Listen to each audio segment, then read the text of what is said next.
Long Beach, California, long known as a waterfront playground. Long sandy stretches, the ocean, the bay, the marinas, a paradise by the Pacific. With more sunny days than any other major metropolis, it's a bustling beachside burb that locals love and make tourists turn out by the thousands. But when the sun goes down, something sinister starts to rise.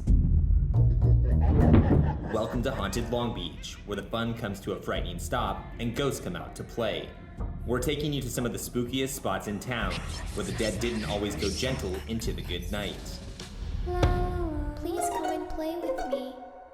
Good evening. Can I interest you in a nice, soothing Turkish bath?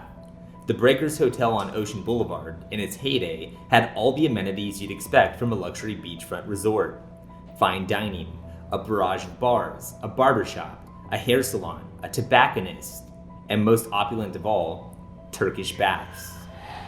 If you think a nice warm soak with a bunch of other hotel guests in the hotel basement sounds creepy, well, you might be onto something.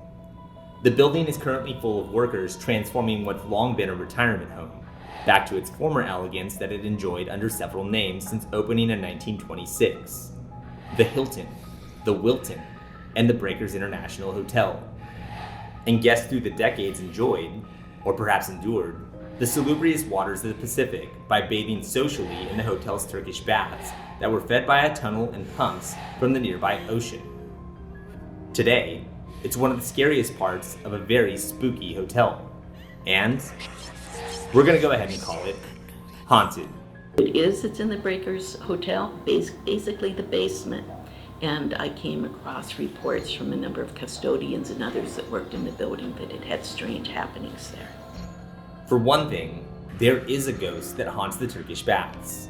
We don't know how it got there, but it's there. And sometimes it howls off and wanders up to the second floor, where it engages in typical ghost mischief, which can come across as scary to rational human beings. You can imagine, if you wish, to think that the hotel's ghosts are those of some of the luminaries who've stayed at the Breakers over the years. When I was writing my books, I came across stories of strange happenings at the Breakers Hotel.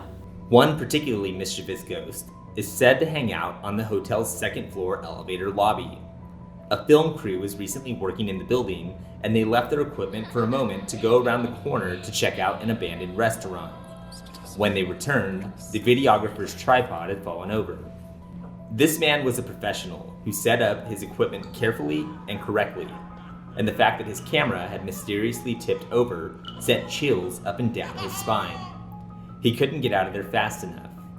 Downstairs, a woman told the crew that the second floor elevator lobby was where all manner of creepy noises could be heard at night.